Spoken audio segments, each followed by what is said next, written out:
Hello and welcome to another episode of The Soul of Business with Blaine Bartlett. I am your host, Blaine Bartlett.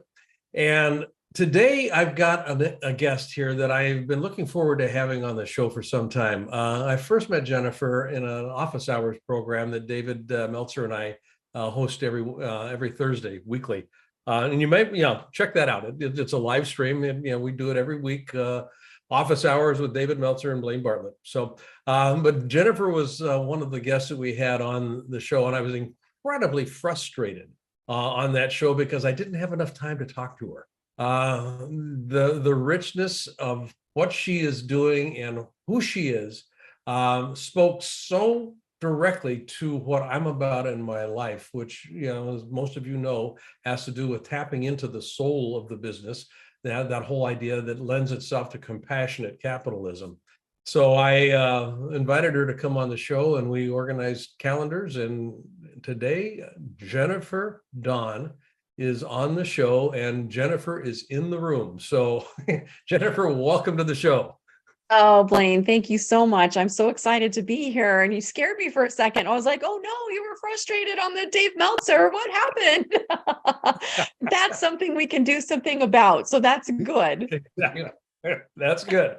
Well, one of the things that I was most intrigued with, in our initial conversation and a couple of subsequent conversations we've had since then, is the work that you do with entrepreneurs.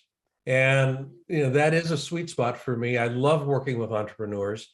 The idea of keeping connected to the business itself, the soul of the business. The business is just an idea that takes a physical form. That's kind of my take on it. It's an idea in physical form. Hence the name of my company, Avatar Resources. And Avatar is an idea in physical form. Now, and folks will fill in the blanks on this, but Jennifer is an entrepreneur and has been an entrepreneur forever, since literally before she was 8 years of age. And I mentioned that very precise number for this reason. Rather than selling lemonade at a lemonade stand, she started selling apples off of her grandfather's tree because lemonade stands were, quote unquote, so yesterday.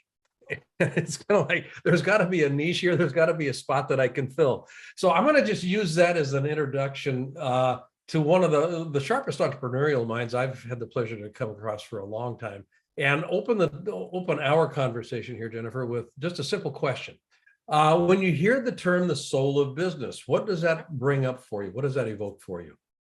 Absolutely, absolutely. And I really feel like our businesses are an extension of our soul.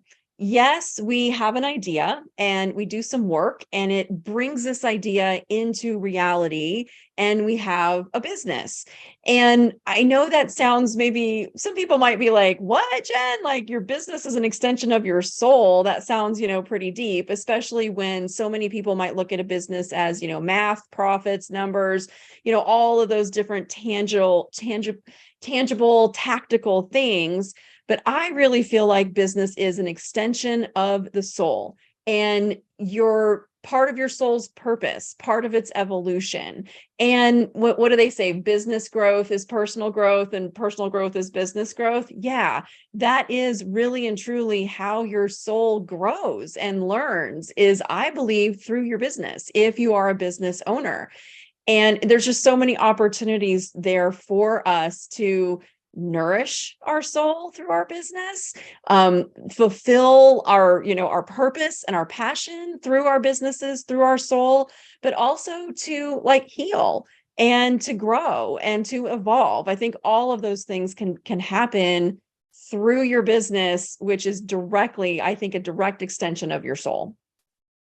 I love that answer. There's nobody and no thing out there but me. That's kind of a meme that I work with my clients.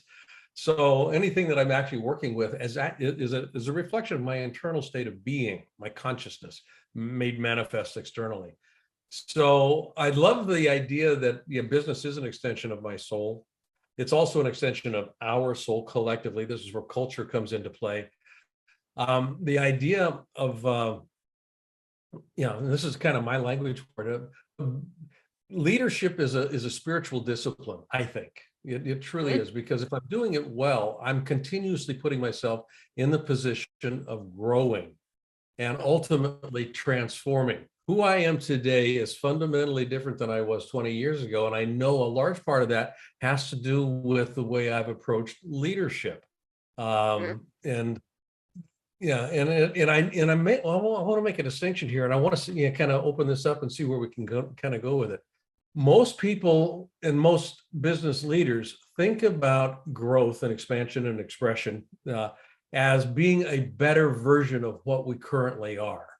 So I want to be a better version of myself. I want to be a better leader today. I want to be a better man today, a better woman today, I think that what we're really missing the boat on is looking for how can I be transformed into something much different than what I ever thought possible. The caterpillar going into the chrysalis doesn't come out a better caterpillar. It comes out a butterfly. Right. So with that notion in mind, when we're looking at growing a business, it's not about an iterative process, ideally. And I speak to this because you transform businesses. That is, the idea the idea here.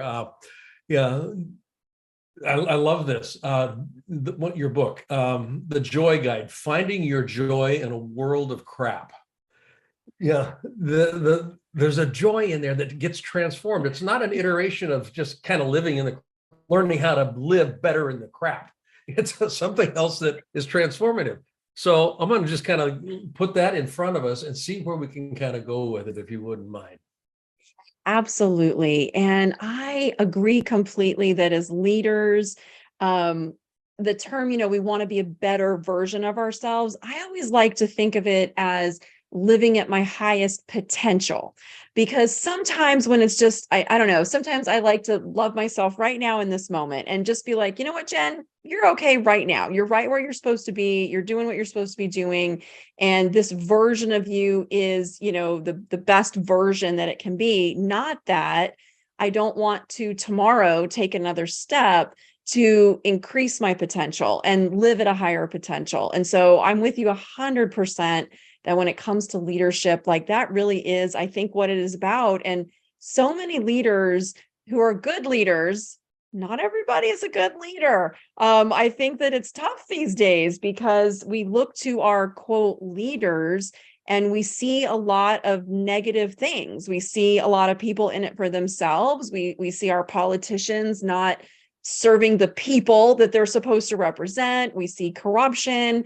We see a lot of negative things in the world. And so I really believe that, one, we can all be leaders, and that is really where it should start. We should all start by being leaders of our own life and doing the best that we can do and growing our skill set and taking steps to make the world a better place. I really feel like that's really where leadership begins, and that we all have that innate ability to be leaders of our own lives in our own communities. Even if, you may not be out in public facing, you absolutely have the ability to be a leader in your own life and know that that's a possibility. And it doesn't mean that you have to be so many of these things that the world idolizes or these standards that the world sets. You don't have to do that. So I think that that's part of what I bring in when I work with business owners. And I would love to say that, oh yeah, all that success all my clients have had, that was me transforming their business. It wasn't. It was me helping my client to transform themselves. And when they transformed, the results manifested in their business. And I think that's a very different, distinction, because it's always my clients. They're the ones that did the work. Yes, I might have changed their awareness or their perception or helped them with their mindset or gave them a different way to, or to look at something, or I gave them some tools to be able to heal some pain. Yeah, absolutely. That happened in the coaching relationship. But at the end of the day, it was the business owner that did the work, and they did the transformation, and that's what they saw in their business. And that's just, that's how it goes. Yeah, that is how it goes. Yeah. Again, I kind of go back to there's nobody and no thing out there except me. So if I want my business to be different, look different, sound different, taste different, occupy a different market position, I have to start with me first. It's not about it. It's about me. That's right. We're going to take a real quick break. When we come back from the break, what I want to do is explore, I want to get pretty granular here. How do you actually work with somebody to make possible that transformative bump? Yeah, because there's an inflection point that usually is in place here. And until I hit that inflection point, that critical mass point, it's basically same old, same old. Something else isn't possible yet. So we'll take a real quick break. Jennifer Dunn is just extraordinary in the work that she does. And Jennifer, when we come back, we'll pick this conversation up. Okay. The nature of life is evidenced in nature. Nature grows, and all of nature honors the desire to be more, to have more, and to do more. Life thrives when it's allowed to grow. And ideally, thriving is what we also, all of us, want to be able to do. Unfortunately, at some stage in life, most people find themselves settling into what I can only call a rut. And a rut is nothing more than a coffin with the ends kicked out. You want to quickly get out of any rut that you find yourself in. When you stop growing, that's when the coffin starts to appear. The simple truth is this, and this is true for everything in nature. You're going to die.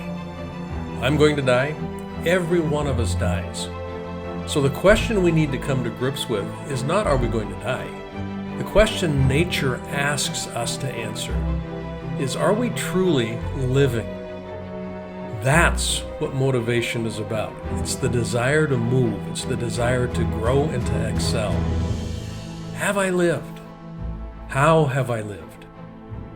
I'd love for you to take advantage of my Leadership Mindset Masterclass. It's all about providing you with the tools to ensure thriving for yourself and for those around you. Register today to receive the free introduction video and find out more about this acclaimed program.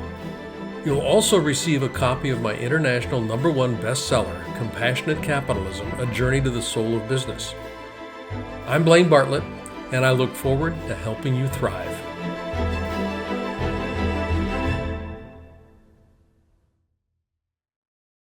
Welcome back. My guest today, Jennifer Dunn.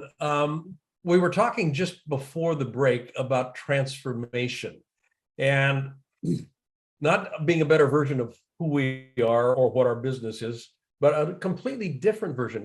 When I was born, I came into this world as an idea. That's one way to think about it. Yeah. And then, first of all, it was my mom and dad's idea. But then that idea started, taking form in this corporeal body that I now occupy.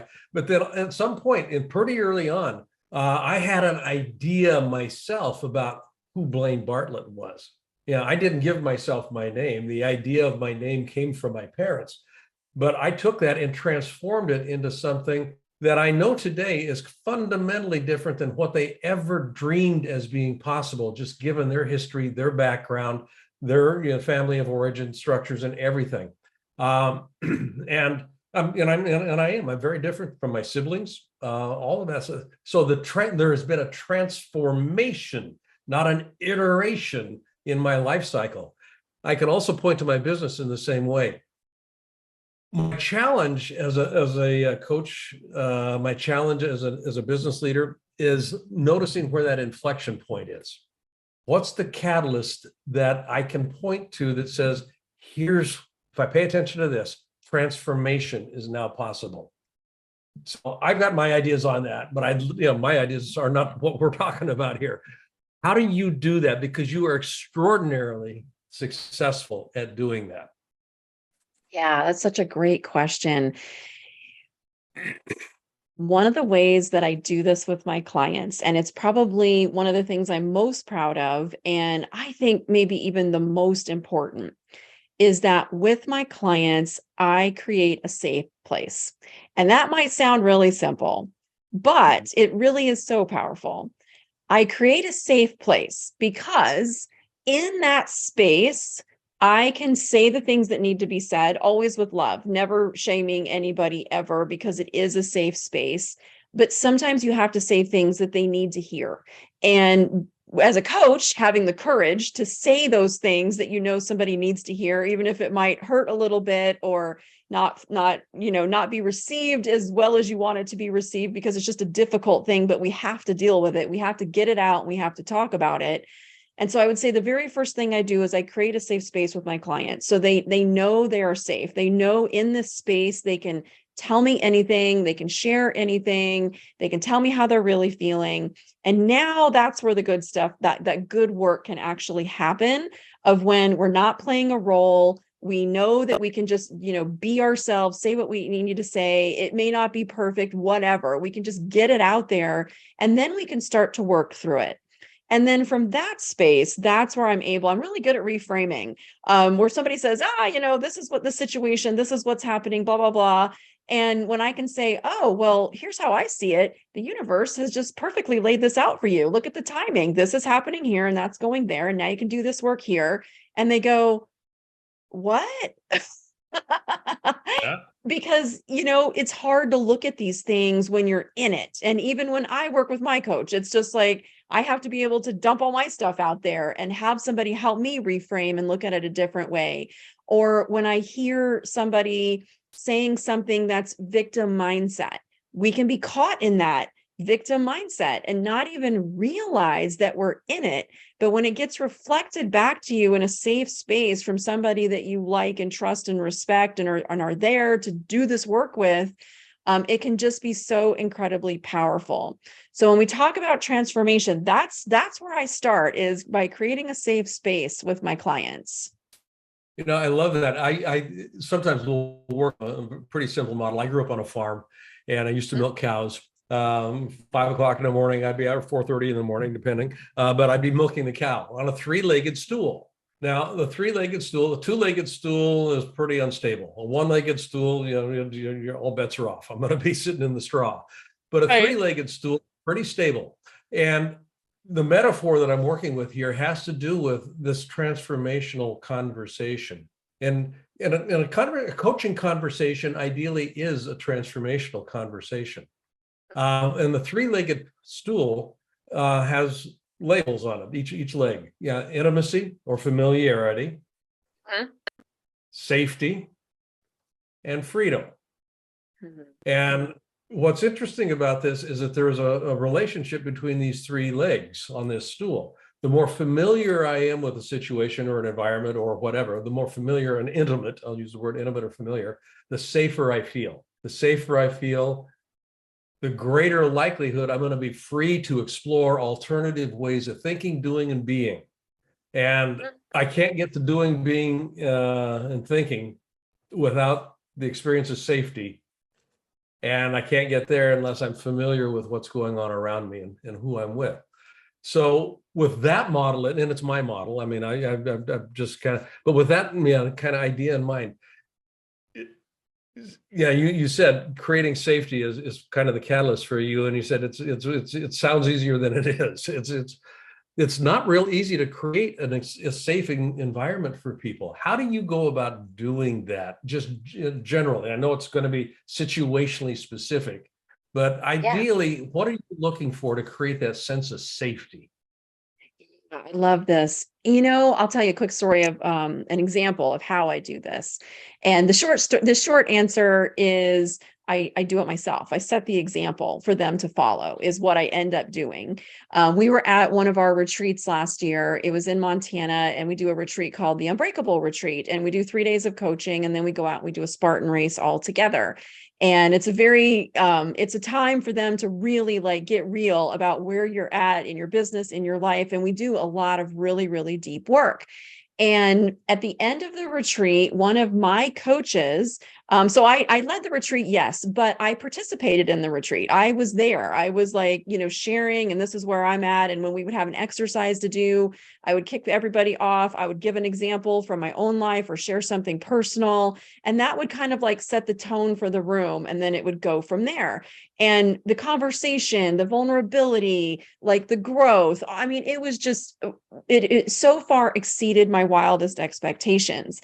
But at the end of the retreat, I had one of my coaches actually come up to me and she was like, Jennifer, since you're leading the retreat, you probably, shouldn't also participate. You shouldn't, maybe share your stuff. You should just leave it for the people who are attending. And I really took that feedback to heart. I really wanted to hear that. And I thought about it for a while. And I was like, you know what? No, like what you don't realize is that I'm setting an example of how to do this, how to be vulnerable, because a lot of people don't. And then they don't know if it's really a safe space. But when they see Jennifer up there sharing, sometimes crying, sometimes, getting angry, sometimes, retelling something that was very hurtful, whatever, when they see me doing it, they learn how to do it. And so that's what I will do in the coaching space as well. And I don't ever want to make the coaching space be all about me and my junk, because I've had, a lot of stuff in life, but selectively, I can share something and be vulnerable and show my client really how it's done. And when they see me do it, they can now do it. And then they do it. And then they're like, oh, that actually was great. Like maybe I cried, or maybe I had an epiphany, or maybe I had a breakthrough. Whatever happened, but I feel so much better afterwards. And that's really how I do it, is by doing it for myself and setting that example for them to follow, and showing you can be vulnerable and you can be real and you can work on this stuff and it'll be okay. And you're going to be so happy that you did after. You've used the word vulnerable a couple of times there. And an old mentor of mine, a fellow by the name of Will Schutz, Dr. Will Schutz, said, we connect through vulnerability. We connect through, that's the only way we connect, is through vulnerability. And I went on to add, we disconnect through certainty. And the reason I'm marking this out is also what you said, the feedback from your coach saying, you've got a role to play here. You shouldn't be that transparent, that open. And that, I think, is the conundrum that a lot of leaders find themselves in, is I'm occupying a role, but the role isn't me. And that's the nexus point. That's where you can actually create a transformative experience, is beginning to recognize that the role isn't you. I'm actually wearing a suit of clothes, that I can take off at any point in time. What's appropriate here? Maybe I do need to take the tie off, as an example, and be a little bit more exposed, a little bit less formal. And that speaks to an awareness of the situation, and from a coaching perspective, as well as from a leadership perspective, where are you providing opportunity for people to connect? Because until they connect, they're not going to move. And that, I think, is really the nexus of what we're talking about here. And how do you create a transformative opportunity? It's through connection. Would that be a fair assessment? Absolutely. Absolutely. And it's interesting because not everybody is going to get it. Even a coach on my team didn't understand what was really happening. She knew that the whole thing was like really great, but she didn't quite understand what was happening. But then when she did understand, then it kind of opened her up as well. And then she was able to better connect, because even in that situation, she's worried about me playing a role. Well, when you're worried about yourself playing a role or somebody else playing a role, like, how are you really going to be vulnerable? How are you going to be in the situation? How are you going to connect? Right? You can't do that. And so I'm right with you 100%. And providing these opportunities to connect, whether it be, one-on-one in a coaching relationship, it could be on a group coaching call, it could be at a retreat in the mountains of Montana, like it can be on a Zoom call. I mean, it can be in any space that it needs to take form, but it's got to be real. I think sometimes people misinterpret like vulnerability. It's so funny. Me and my husband, we were just watching Brene Brown's talk on Netflix about the vulnerability. And she was like, live streaming your bikini wax is not vulnerability, people. And I'm like, yes, you're right. Like, I had a client who was in the financial industry and he sent out an email to his whole list talking about his DUI. I'm like, He's like, I'm being vulnerable. I'm like, no, you're being an idiot, because now nobody's going to want to do business with you. So you have to, and I think some people just don't quite know, like, well, where am I being vulnerable and where am I just telling my personal junk and ruining my credibility? You kind of need to know what that difference is. But it's something that's, very real. And when you are putting on airs or putting on a show or just saying you're being vulnerable, but you're really, trying to get attention or whatever else that your motives might be, like, people will pick up on that. So I think that's really critical for a really good connection, is that all parties really need to be there with the right intention in their hearts of being open, being vulnerable and having that connection. Yeah, being situationally aware. What's situationally appropriate? I mean, I'm not Yeah. going to just, like you said, just throw the kimono open and you get everything. It's kind of like, oh, that's way too much information. Yeah. What's appropriate and what's useful? Yeah. In this situation, Right. really kind of, it's based on, for the sake of what are we together? And if for the sake of what that we're together is to feel safe, to feel connected, to move to, from point A to point B, how do we elegantly manage to achieve that? And I, as quote unquote, your leader, will facilitate that movement, but I'm going to be in the game too, because I can't not be in the game if we're going to Right. get there. So, Right. yeah, Right. I become a Templar. Yeah. The Yeah. symbol Yeah.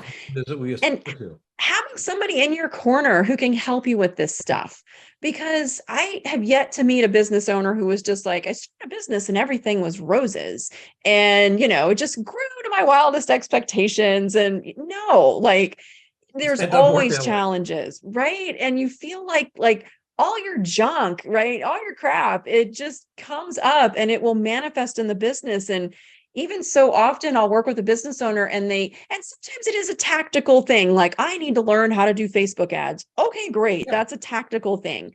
But often it goes deeper. And when there's something in your business, a pattern that keeps repeating, or a place you continue to find yourself in, or you just feel stuck, like you never quite get to the next level, like, you got to go deep. You got to go inside, because if you don't look at those things, you're going to just kind of keep repeating some of these patterns and stay stuck in some of these places. And the business owners who go at this stuff, who face it, who go, yeah, I've got stuff in there and I need to work on it, and they go at it and they have courage and they're willing to be vulnerable, I think that's where the beauty and the magic really lies. And that's where they do get past, and that's where their businesses do, blossom like a beautiful rose, because they're willing to go Yes. at this stuff and not run away from it forever.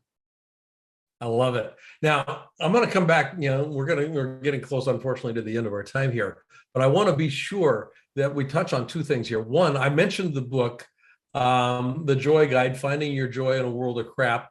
But you're also the creator of the best planner ever, which, what made me think of that was the tactical conversation. There are some tactical things that you can do to be, more effective. We want to talk a little bit about that. And I also want to touch base on your retreat, because I know you've got one coming up later this year. And I want to make sure that Yes. people have an opportunity to kind of check that out. Oh, So, yeah. At the end of the day, action, I think, is king. Action's king, right? yeah, Yes, I want to have the vision and I want to dream big and I want to be like, what can I do with my life? Yes. And I want to have the mindset and the thoughts, right? I want to think the thoughts that are going to get me the result that I'm after. But I got to take that action, guys. Like, you've got to take the action. And if you're not taking the action, you're just not going to get the result. And that's where the best planner ever came from.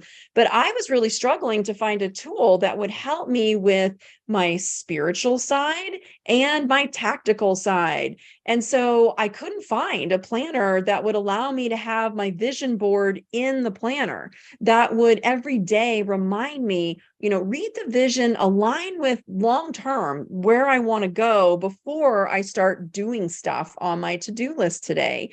And a planner that would bring self-care in, because I can be a workaholic. I can sit in that chair and crank out 12 hours and, like, where'd the day go? Not a problem. And I will forget to eat. I will make an excuse not to exercise. So I won't do my self-care. So that's where the planner really came from. So I could have that reminder that, hey, Jen, you need to, refocus on your long-term vision. it would shock you, like how much more effective your day is if you just take 60 seconds and look at where I want to be in 3 years. If you just look at where you want to be in 5 years, right now, today, and then go, okay, what am I going to do today to get there? Like your productivity will skyrocket. We don't have to come up with any gizmos or tricks or anything like that. It's just look at where you want to go and then do something today to get there. So I needed those reminders, and I needed to tie my vision and my mindset into my daily action, and then make sure I was taking care of myself so I had the energy and the vitality to show up every day and work on this beautiful business and help my amazing clients. So that's really where it all came from, is just like needing a tool to put all these pieces together instead of trying to do it in a lot of different places. Great. Thank you. Thank you for that. Now, people can find out more about that on your website. They For sure. can, they Yeah, can. that's Bestplannerever.com. yeah. So there's bestplannerever.com. There's also jenniferdoncoaching.com, correct? So Yes, both, and we'll yes. put both of those links in Awesome. the show notes. Now, before we leave this retreat, because it's a fascinating 3 days up in Montana. When's it coming up? So we do 2 retreats. This year we're doing Unbreakable, which is in Montana. It is the first weekend of May. And that's the one where we pair 3 days of coaching with a Spartan race. And it's unlike any retreat out there. I don't know of anybody else really doing anything like this, but you do the coaching, you do the work on yourself, and then you go out and you do a Spartan race, which if you've never done one can be very intimidating. It can be really out of your comfort zone, but then you do it with this beautiful group of people and everybody supporting each other. And that's how I'd like to send everybody home, with just their confidence skyrocketing, because it's like, okay, I can map out a plan for my business in 3 days. It's sitting in a comfortable living room around the fire with everybody. But now do I have the confidence and the skills to really put it into place? So you go do a Spartan race and you complete it and you're like invincible. You're like, yeah, I can do anything. If I can crawl through the mud under barbed wire, I can totally go execute my business plan. So that's where the Unbreakable retreat came from. And then this year we're adding a new one in October, which is the Unstoppable retreat. And that's in Costa Rica. No Spartan race with that one, but it's really all about wellness, celebrating our wins for the year, and then doing our planning for the upcoming year. So that one's happening in October. That's a new one. We're going to a beautiful retreat location in Costa Rica. And that one will be a lot of wellness and self-care and networking and planning, and just should be a wonderful time. It's our first time this year in Costa Rica. Awesome. And both of those are information about them are available on your website, correct? Yes, sir. Just go to jenniferdoncoaching.com and you can go there. You'll see at the top of the menu, it says retreats, and you can get information about all of them. Great. Folks, take advantage of that. Costa Rica is an incredible place for a wellness retreat. And just being there, generates wellness. I mean, it's a magical environment. It truly is. I love Costa Rica. Jennifer, thank you very much. Thank you very much. This has been a wonderful conversation. I hate to bring it to a close, and I'm going to. You're so welcome, Blaine. Thank you for having me here. Good. Folks, you've been listening to The Soul of Business with Blaine Bartlett. Guest today, Jennifer Don, jenniferdoncoaching.com. So tune in on the next episode. We'll have a brand new guest, brand new topic. It will be very similar to The Soul of Business. That's what this whole thing is about. Find ways to find yourselves in positions to be centers of distribution, not centers of accumulation. You'll find your life works much better when you're giving rather than looking to just receive. Take care, and we'll see you next time. Bye.